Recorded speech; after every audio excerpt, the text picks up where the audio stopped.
who it is, the horror flick, Gpkz, Super 6, Big Mitch.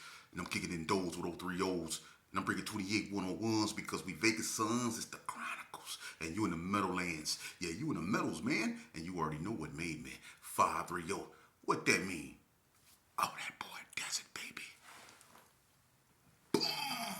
Hubba dub, scrub, 22-inch gold Dana Danes, and big bolo yangs could never sit on my claims, man. Y'all already know. Welcome to Vegas Chronicles with the host, Mr. Gpkz Super 6, Big Mitch. And today, like any other day, y'all know what we do. We kick actual factuals with no additives or no preservatives. We don't do none of that stuff. Just raw and uncut. Like what? Y'all tell me. Absolutely. Like summer sausages and crackers. You already know. Shout out to everybody that's been supporting your boy. Shout out to everybody that's been rocking with me. You know what I mean? And shout out to everybody that's haven't been rocking with me, man. Y'all fit in the equation too, because without the naysayers, I wouldn't even be doing this. For real. You know, they the ones that fuel my fire. So thank you. You know. But let's jump right off into it. Yesterday I did a video and I was talking about the 2100 boys, man, and to bring a little bit more clarity to what I was saying, to finalize that per se. Look, when it come to click banging, I will be the first to admit that as it really solidified on the streets of Vegas, it lost me. After the Squad and Wood, came out, I stopped really keeping up with that because I didn't understand the Squad and the Wood, which preceded all this stuff here. And even though cliques existed when I came up, but when I came up, it was cliques, like one of the first cliques ever, for real. A clique, they didn't bang. They was strictly like about women, and drinking. That was the 40 boys. Okay? The 40 boys. They didn't bang or nothing, man. They started banging when they became 40 block. That happened in 89. But in 89, another clique also came out. It was either 89 or 90, I think 89 if I'm not mistaken. And this was one of the first integrated cliques in Las Vegas. See, this is how old I go back. And they were called the JCs, just chilling. And that was a clique. But the first clique, when it come to youngsters, was the Wicked Style Players. That was the first integrated clique where dudes from different neighborhoods was coming together to do whatever they was doing. That was the Wicked Style Players. You see? So when it come to stuff like that, now after the Wicked Style Players, all the Squad and all that Wood stuff, it arose. You see? And that's where it lost me at. I didn't understand that. How you gonna have Gershons on one side and Gershons on the other side, and one Wood and one Squad? I'm gonna tell y'all something. I used to work in High Desert State Prison culinary, and we used to wrap sandwiches. It's over almost, at this time, about close to 5,000 inmates on that yard. So we wrapping a lot of sandwiches, right? I got Gpkz on one side of me. He from the Wood.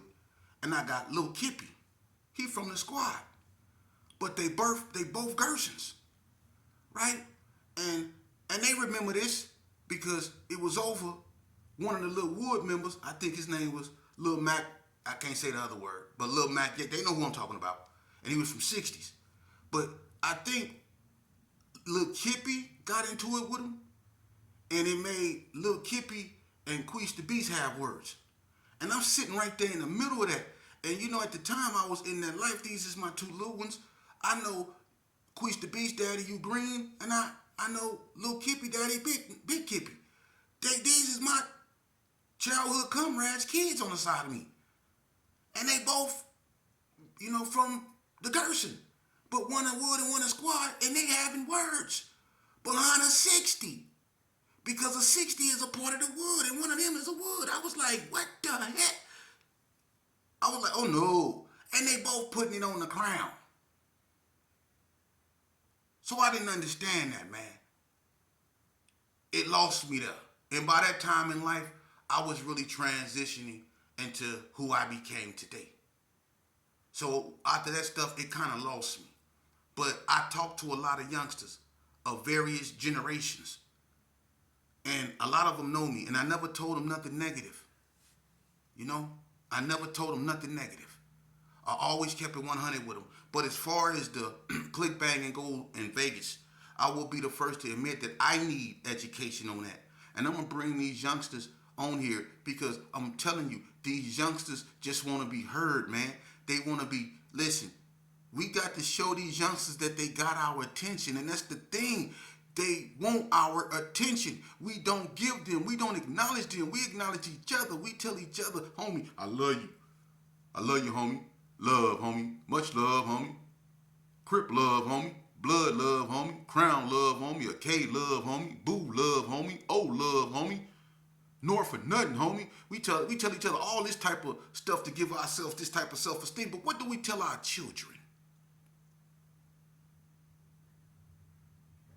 The first thing your child should hear when he wake up is, I love you, son. I love you, daughter. The last thing they should hear when they go to sleep is, I love you, son. I love you, daughter. Not your homeboy. See, you neglected your child for your homeboy. That's why you always fighting your baby mama, because you know she's right. How many of y'all baby mamas then got so mad at y'all because y'all constantly with y'all homeboys that she asked y'all, is y'all two niggas effing? Y'all, you act like y'all is. You be with him more than you be with me. You see, y'all be having them type of arguments. And when she disrespects you like that, what's your first instinct? Oh, she sex played me. Then you bomb on your girl. The next thing you know, you in jail for a domestic. But she was right the whole time. But now I ain't finna get to preaching on that. We gonna say that for another show. I got some other things I need to address. Bear with me, please. Y'all know I'm getting old. You can tell by the gray hair. Look, let me get this straight once and for all. I don't know, no disrespect to nobody, but somebody came on here and said that Guy Porter started the Gpkz. Okay, first of all, with no disrespect and with all due respect, I'm gonna do this, okay? Guy Porter is a legend from the Gerson. He hung with Dirty Rob.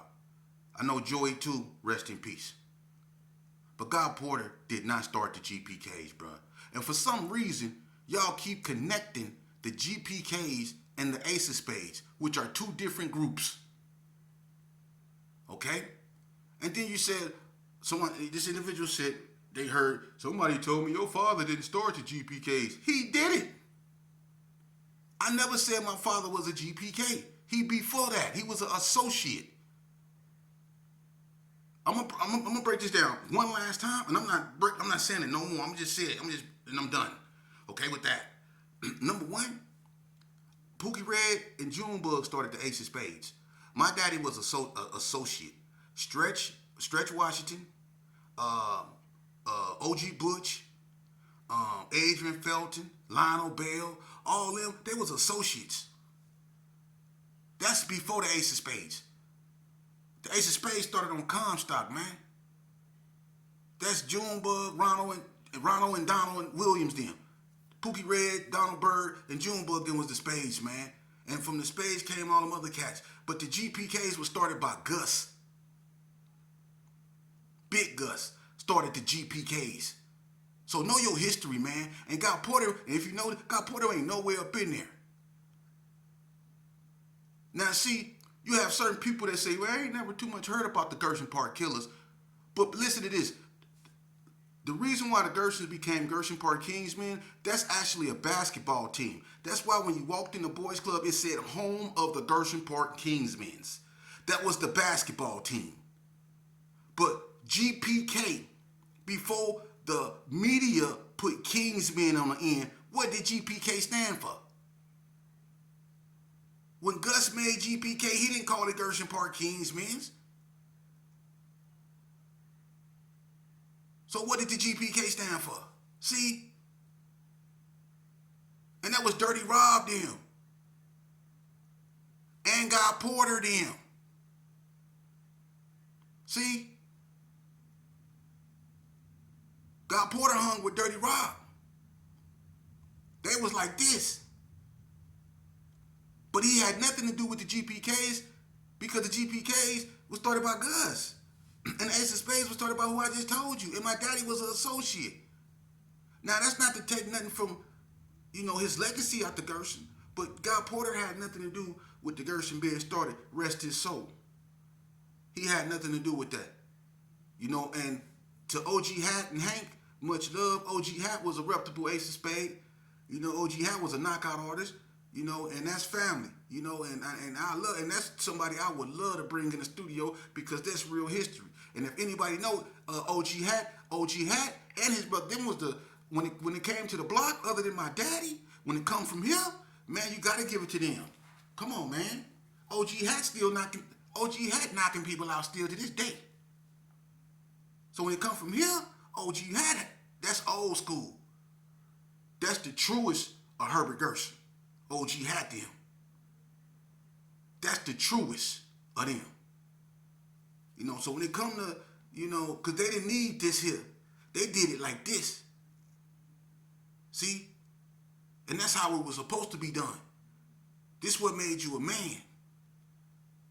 Not this. You see?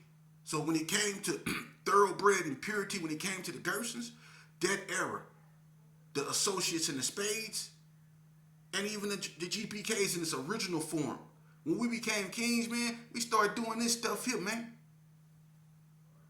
And that took away from what the people that preceded us put down because they did it this way. Just like the Parus. They did it this way. That's why the Gershons and the Parus, even though they was arch nemesis, I promise you, it was a lot of respect there. Because when the Gershon came to fight them Parus stood 10 toes down, man. And you can't take nothing from them, man. Them Parus stood 10 toes down. And they ain't never been known to run. And so is the PBs. And so the West Coast Bloods. And I'm just keeping it 100 with you. When they did it like this here, the GQs, the 40 block 6-0s, the Crip City Gangsters, you couldn't even go in Del Monte Court unless you know how to do this. They did it like this, man. We came and we messed everything up. We did it like this. But let me tell you something. In spite of the carnage that we put down, and a lot of us put down carnage, man. People you had names out here, just like in California, you had Monster Cody, Santa Claus, you had Big James Miller, AC Bobby Louie, Big Honcho. You had all these cats like this you hear in California. But you had dudes out here just as ferocious like Bread Dog, like the Joker from Paru. Like Buntry or Fortune or B-Mac about the hood. And a bunch of more out the hood. Like Firecracker, or OG Local, or Duke Daddy, off Donna, Casio off Donna, Gangsta Lump off Donna. You had notorious figures out here, Spike, Lil Draws, Mad Meech. You had figures out here, man. Headcutter, Hercules, Pac-Man. Come on, man. You had Baylay, Fat Dad. You had names out here, man. Boonch, Donna Ray Page, Kiki Lowe, Tanico. You had names out here. Buzz, Muck. You had names, K-Dog, Gunsmoke. You had names out here, man. Jody Snow, Bolo, Bun Bun. You had names out here, bruh. You go to Berkeley Square, you had Bad Loke them, Smooth P. All them, man. Come on, man. You had just as many ferocious figures, man. Tony Swanson, the Swanson brothers, period. The Macklemores. You go over there on the block, you had Bitch the Bone them, Acorn. Then you had Buzzo them up over there, Keystone. You had some figures out here in Vegas, man. But I'm going to tell you something, man. All that carnage we did to one another, I'm going to tell you when we sealed our fate. Yeah. See, in spite of all that shoot 'em up, bang, bang we did, we didn't seal our fate until the day we told the black woman to agitate the gravel. When we say BITCH, agitate the gravel. When we start hollering about this PIMP with us, and we start treating our women the way we start treating our women, and we start making our women hate themselves the way they hate themselves, y'all don't understand why our women are doing the things they're doing. Because we made them feel lesser than a dog. And if y'all think I'm lying, look at what's been going on, man. When it came to that, look how much destruction. You could talk about banging, and I'm not saying banging ain't caused more destruction. Yes, it has. But let me tell you something. When you bring women into the foray in gang banging, women got hurt. But not like they did when it came into this PIMP stuff that you dudes used to do. You see? And I couldn't stand that stuff, man. I'm going to keep it 100 with you. I didn't like that.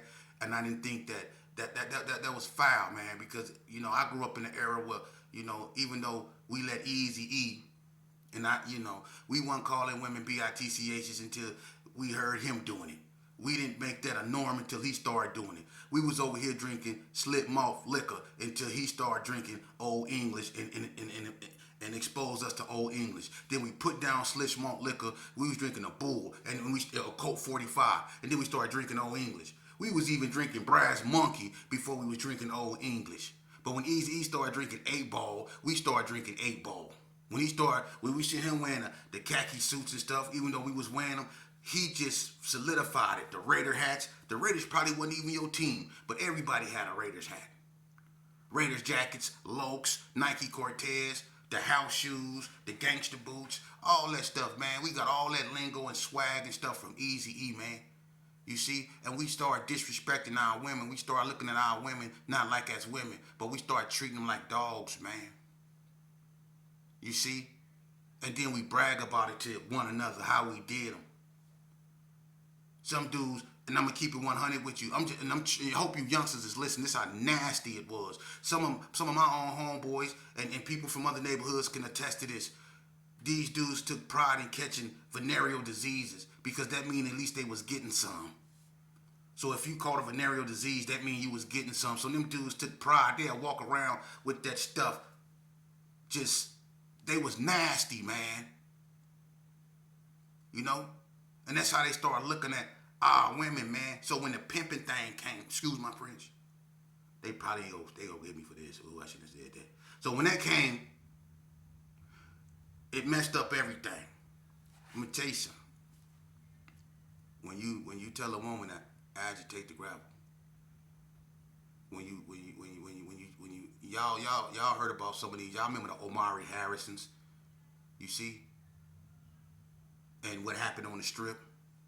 The boy from 6-0, I ain't gonna even put his business out there. He laying low, do his thing, you know what I mean? But they had the high profile case with the boy, you know what I mean? And the girl that was in the dog cage. Y'all remember that? So just think about that. We putting females in dog cages.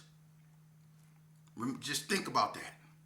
To the point to where the attorney general had to get in it and make new laws, and she started giving PIMPs life sentences. That's what I'm trying to tell y'all. It got that bad.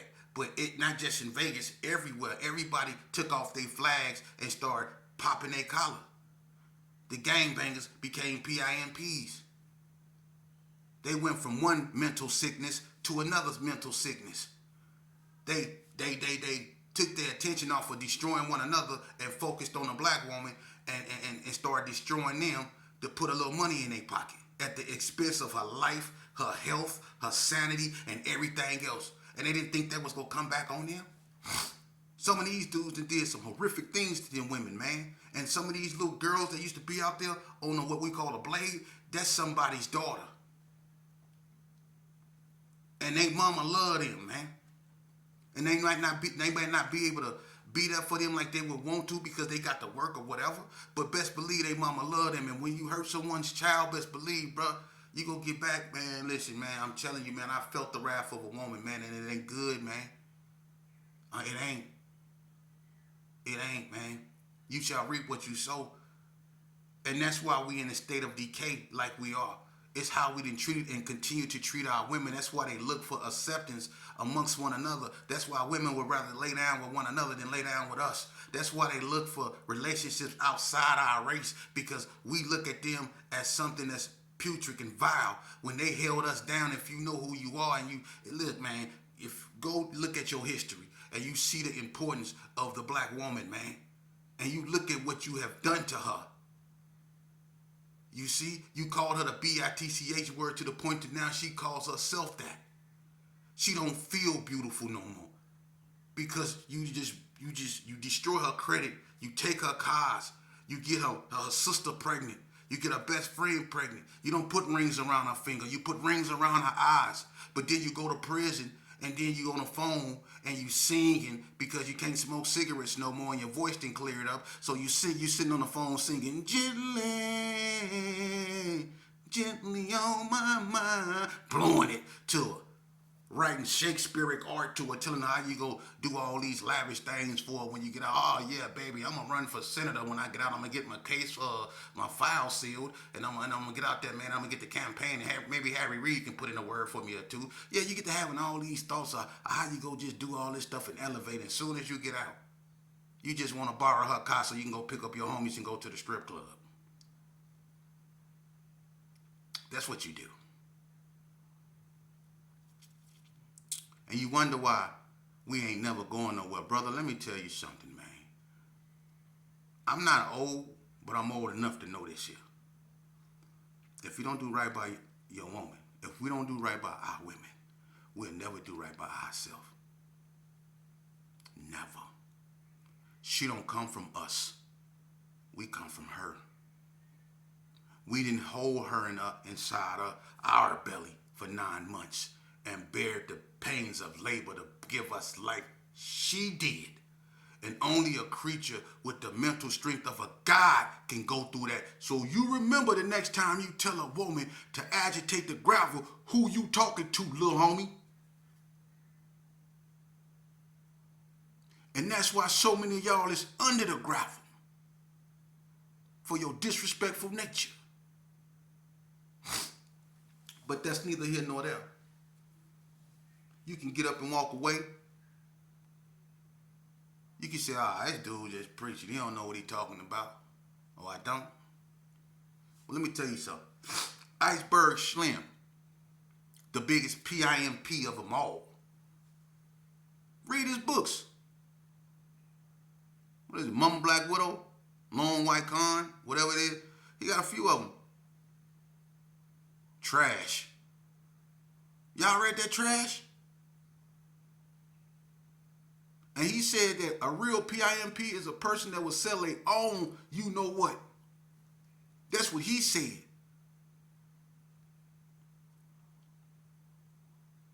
Now, I ain't disrespecting nobody. I'm just simply saying what he's saying, and he's supposed to be the godfather of PIMP. Man, y'all need to cut that out, man. You ain't never, ever in your life supposed to degrade a black woman, no woman, let alone a black woman, in that way. It's sad that we destroyed ourselves, and we don't even know why we did that. Because all gang wars in Vegas start between two people, and it be over a female. The girl is mine. The girl is mine. Oh, the girl is mine. He's a girl is mine. A Paul McCartney, Michael Jackson ass dude. For real. That's why gangbanging really happened in Vegas. The girl is mine. Or it's a drug deal going bad sometimes. But most of the time, it's the girl is mine, man. These cats, they get on the phone with a female listening, and they get to disrespecting each other. They run into one another. Something bad happened. One come out on the losing end. Now you got two hoods going to war. Because these two cats right here is feuding over a female. I say this all the time. And y'all think banging just be just outright these dudes just cripping and blood. Man, come on, man. That's probably 20% of the case. 80%, it be dudes getting into it over women, good girls going bad, or robberies going wrong, man. For real. As far as just natural banging, I mean, you got dudes that got into it. I'm going to tell you, it was more real gang banging back in the days. Because dudes actually went and looked each other in the face and they fought each other. They looked each other in the face. The Gersons came to Paru Turf or however it went down. The PBs went to whoever. The War Babies went to whoever. The GQs went. It didn't matter. They seen each other face to face and they got down. When you get in the car and you just ride by and you pop, smash. That to me, even though I used to do that stuff, a lot of it. But it's some coward stuff. For real. It's some coward stuff, man. Because a lot of times you don't even hit your target. You hit the people you not even aiming for, man. And it be kids out there. A lot of times. And people don't care. You just do what you do. Because 9 times out of 10, you listening to some music that ain't nothing but a bunch of seances, and you drinking malt liquor to put on top of it, so your perception of reality is perverted. And then you go through that and you think everything is cool until you sober up and the police looking for you. Trust me, I know. Then you realize you really ain't in no game. Let me tell you something. How many of y'all, it's a bunch of y'all that went to prison for committing that ultimate sin. How many of y'all realized at that moment when you knew that you couldn't take back what you done and you was on the run? How many of y'all realized you ain't had that many them homies like you thought? You wasn't in that big old almighty gang you used to spray paint on the wall. When the police get on your behind and they put that APB on you, and everywhere you go, it's like they 5 minutes behind you. You can't even take a shower. You can't do nothing. They just 5 minutes behind you because somebody trying to get their reward. People that you never would even think would do this on you. Then you realize everything you thought that you was about, everything you thought you represented, that didn't represent you when it came down to it. You see, when you do something like that, people get at you. They get to looking at you like you did something wrong, and you like, man, this is what we signed up for. I literally was running around the G's when I was on a run. It was only a handful of Gersons that really actually stood with me, for real. And the rest of them, I'm not saying I don't know what's in another man.